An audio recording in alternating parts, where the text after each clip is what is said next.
All right, welcome everyone. We are the Mental Barbell, your go-to resource for everything mental performance. We're here to talk about sports psychology, and everything in between. Welcome to the ultimate mental performance journey. Welcome to the Mental Barbell. My name is Ian Reardon. I'm here with my good friend and co-host Anthony Carnevale. How are you, Anthony? Hey, how's it going, Ian? Pretty good. How we doing? I'm doing great, man. Enjoying the sunshine out here in West Michigan. Enjoying some beautiful weather out here on the back deck. Nice, love it. Absolutely. Well, man, a lot of things in sports are going down. Did you catch the home run derby at all? Just the highlights, just the highlights. Okay, Yeah, haven't that's been keeping up on too much sports, trying to get out there on the golf course myself. So I'm trying to play them instead of watching them right now. fair enough. Okay, how's your golf game these days? The little Jekyll and Hyde. It's a little Okay, Jekyll and Hyde right now. sure. Um, but we're lowering scores as we go along. There you go, getting better every day. That's what we like to hear, right? Yeah, absolutely. Awesome.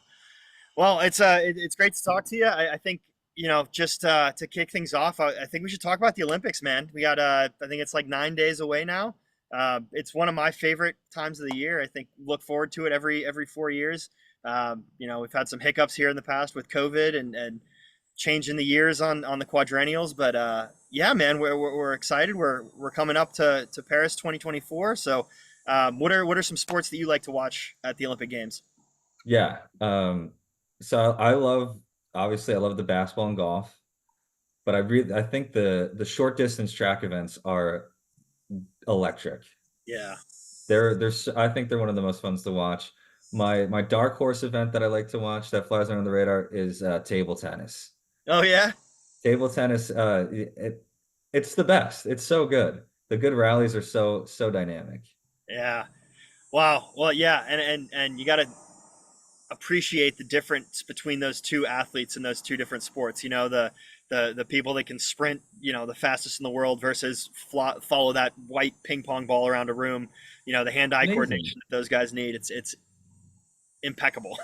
Yeah, I think it's great. It should get more screen time, is all I'm saying. I think it's a Yeah. good one. There you go. Do you have any favorite athletes you like to watch from either the sprinting or the table tennis? Usain Bolt was always a favorite of mine. Not only a great performer, a great showman too. Really brought the energy. I think all eyes were on him every time he ran, and he seemed to always show up when it mattered too. Yeah. Yeah, he was the kind of quintessential confident athlete, right? Like just the way he set up in the blocks, the way he stood, he'd be back there chatting with the kids that were helping with the gear, but he just looked like he was going to win, even before he stepped up to the line. Right. I was just thinking the same thing. It felt like if he showed up, it was all everybody else was running for second place. Yeah, yeah, and I think it was at the trials this year. One of the, and again, I might be butchering the story, but one of the leaders or the maybe the winner, he like looked over, imitating what Usain Bolt did, Classic. a couple years ago in the last Olympics. When he looked over to see his competition before he even Right. went through the line. So you can see like the effects of someone that like that kind of generational athlete. Uh, well, cool.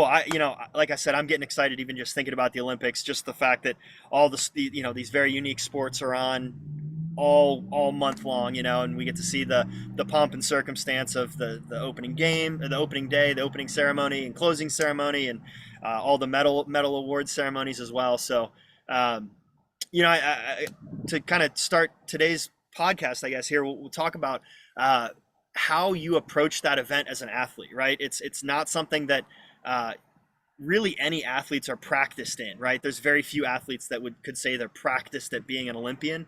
So being a new experience for most athletes, what are some things maybe to expect for either a first or second Olympic Games? Yeah. It's going to be nerve-wracking. I think what we need to recognize is that what got you to the Olympics is what we need to keep doing as well. So whether that's the same routine that you have every day, I don't think now is a good time to change anything considering the circumstances and what you already did to get you to this point. I think starting to try to change things to help increase your performance is only going to add a wrinkle and another thing to take care of in an already immensely anxiety provoking and stressful situation. Sure. So you're relying on consistency, what you've always done, and thinking back to the skills and the training that got you to that place, right? It's that idea of like I deserve to be here, and I earned my spot here, right? Um, Right. And the lights might be a little bit brighter, the stages might be a lot bigger, but the size of the court, the size of the ball, the racket, all that's the same. The sport's not changing at all. It's only your perception of the event that's changing. Sure. And even to your point, it's the things around the event that are changing. So if you can kind of narrow your focus into just the game, it's just another game, it's just another match. I think that's phenomenal. That's great advice.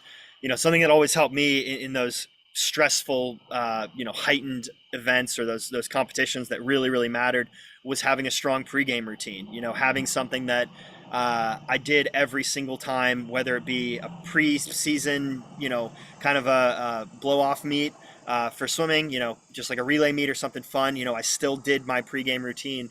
That way, every single time, my pre meet routine was the same, and I got to normalize those nerves. And so when I got to that moment of like, all right, it's for me it was NCAA's, but at that moment it was like, all right, we're just going to fall back on what we've done. To your point, stay consistent, do your routine, and get up and do what you've trained to do, what you've earned the right to do. Um, so I think that's some great advice. Absolutely. And I think, like I said, we don't want to cumbersome the brain with more information during this really stressful time. Sure. Trying to learn something new in this environment, I think, is going to be even more challenging than it already would be otherwise. So if we could just focus on maybe our routine and the things that are within our like internal locus of control, I guess was what we could call it, that's better. We're better off putting our energy into that than anything else at this time.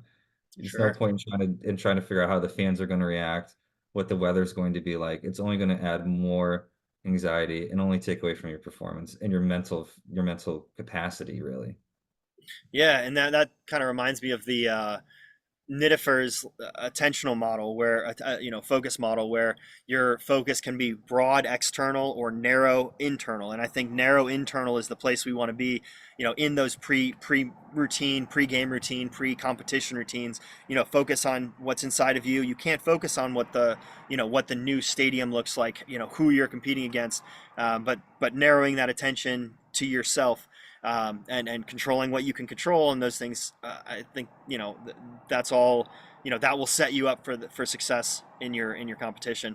Hmm. So maybe Anthony, what do you think makes up a good pregame routine in your experience? Yeah, I think it's going to be person to person each time. Um, the one thing I think that is important to emphasize in a good pregame routine is, does it help you get in the right mindset to perform your best? Mm. I think sometimes a lot of maybe athletes become so OCD even about the pregame routine that it seems like it's almost a job within itself before you're even performing. Mm. So how is this really going to, is this the most helpful thing that we're doing? Or is it adding more work than is necessary? Sure. So kind of, I think what you're saying, is to boil it down, to condense it into the most important aspects. Don't spend your time kind of, don't do a huge routine that wastes a lot of time. You want the minimal effort for maximal outcome, right? So this the smallest thing you can do. Yeah, I think if you have a long routine, that's okay, if that works for you. But I think we just want to be mindful and aware of if it's being effective. Hmm.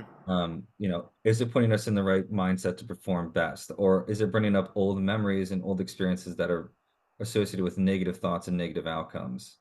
What are ways that we can make this the best and most and maximize the time that we have before performing to put us in the best mindset and the best feeling to perform our best? Yeah, absolutely. And I think what you said there is interesting, in that your pre-game or your pre-blank routine can change, right? So let's say you have a routine that's worked for a while and then it stops working.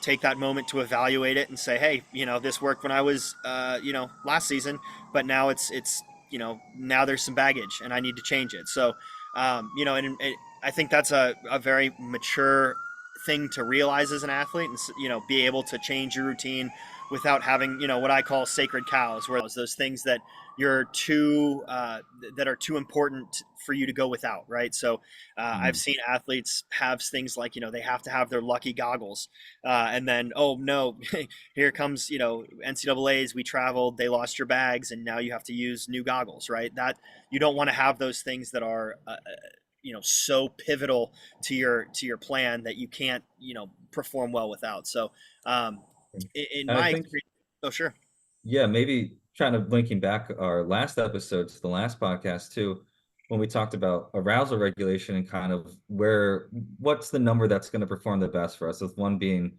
barely breathing and 10 being your heart's going to pound through your chest. What number is the number that's going to help you perform your best? And how do you get there? And how can maybe you incorporate your pregame routine to get to that number? So by the time you step onto the court, the pitch, the field, wherever you're playing on, you're ready to perform your best. mm-hmm, mm-hmm. Yeah, and I think in addition to kind of the mental state that it puts you in, I think there's other things that are important, right? So, you need to make sure that your pregame routine puts you physically in the right place. So, when I was coaching, our national championship women's team, a lot of them would incorporate, dry land exercises into their routine. So some arm swings or some leg swings, certain types of dynamic stretching were like important in their routine, not only psychologically but also physically, right? Doing some explosive jumps, and you need to make sure that your routine isn't detracting from anything else, right? So no matter how good eating a dozen donuts is, the morning of a competition, that can't be your routine, right? Because that's going to be a detriment to your performance. So I think what you said is great, having that evaluatory eye, and saying, is this helpful? How is it helpful? Is it too much? Is it not enough? And being able to change it. But the importance of having a pregame routine that you practice and that you do repeatedly. You're creating those neural connections between this physical, group of exercises or group of movements and a specific mindset, which is the competition mindset. So again, can't stress the pregame routine importance enough. And I think it could really help athletes, that are training for the quadrennial, the Olympics, and really training for anything. Absolutely. Yeah, I totally agree. Yeah. Um, I think it's important whenever you give recommendations to talk about kind of the shortcomings or maybe the potential shortcomings of these pregame routines or whatever recommendation it is. And, Anthony, if you have any kind of off the bat pregame experiences that have kind of gone awry, maybe we can talk about them and talk about how to get past them as well. Yeah, yeah. I think for what comes to mind is the amateur golfer. I Sure. think there's the you always want to get, I think there's the feeling of wanting to get it to the range early, want to warm up the swing a little bit, see how we're feeling that day, and then going to the maybe the putting green and then the first tee. But I think what we've heard so many times is that you go to the range session went awful. The ball's not going where you want it. We're shanking it everywhere. The swing feels terrible. And we go to the first tee feeling like it's going to be one of the worst rounds of the year. Sure. Um, but that's not true. That doesn't necessarily have to be true or means that it's true. Just because we're having the thoughts that our swing's feeling bad and that maybe we hit a couple bad shots, that's just one moment in time. Mm-hmm. This that doesn't mean it's going to be like that the rest of the day. So maybe catching ourselves too before we go there. Like, what's your pregame ritual like? Did you follow it to the T that day? Did you Mm-hmm. get to the course late? Were you running late? Did that throw you off? I think it's important to be honest and reflective about these things with ourselves. If we're not Yeah. being honest and we're not reflecting on it, we're never going to improve on it. Yeah, that's a great point. And I've seen, in swimming, because it's such a objective sport, like there's times associated with everything, you can really evaluate. And that same thing with golf, right? If you're on the practice green and you keep duffing your putts and you can't get anything to sink, uh, it maybe tells you something about the future, or maybe you feel like it tells you something about the future. Like, oh, I couldn't hit my splits in warm up. That means I'm going to swim badly.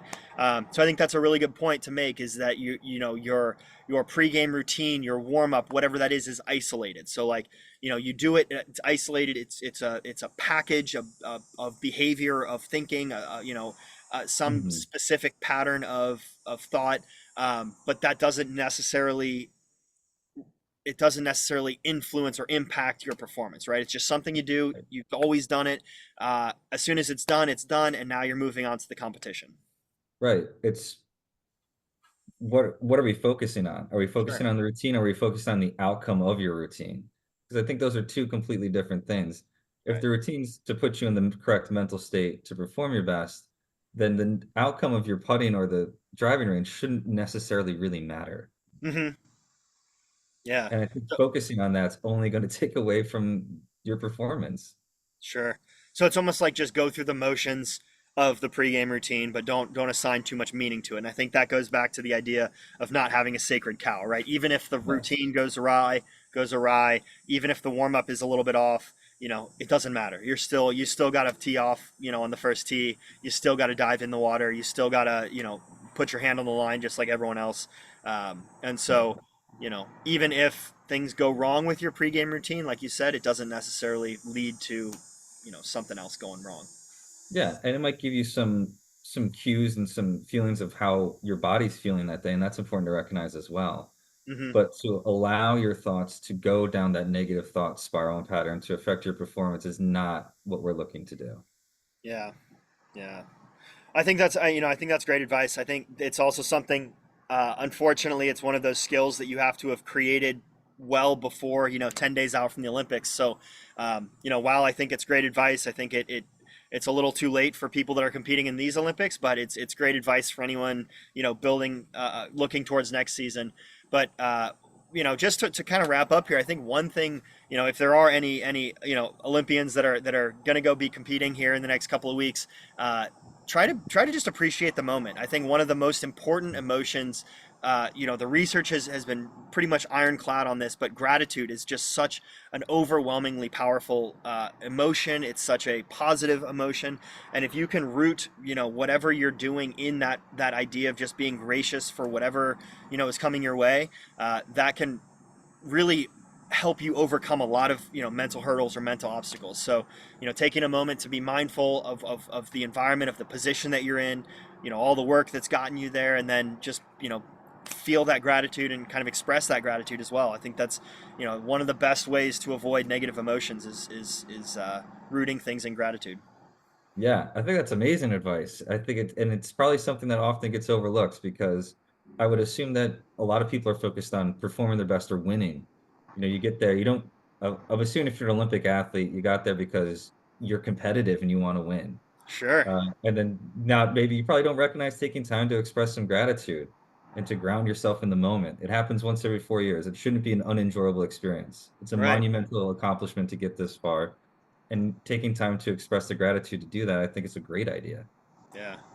Absolutely, and just speaking from my own experience, I always had a few swimmers that would always come and thank me after practice. No matter how how hard the workout was, how much they wanted to punch me in the face during it after they'd hop out. It was, hey, thanks, coach. Like, see you tomorrow. And I think even just small expressions of gratitude like that to coaches and trainers and the bus driver and the woman or man serving you breakfast in the hotel, things like that. They're Yeah. just such small moments that can really make a profound impact on your experience in those moments. So, if this is the last podcast we have before any of those Olympians go off to compete, go Team USA and do us proud. But be gracious for the experience and enjoy the ride.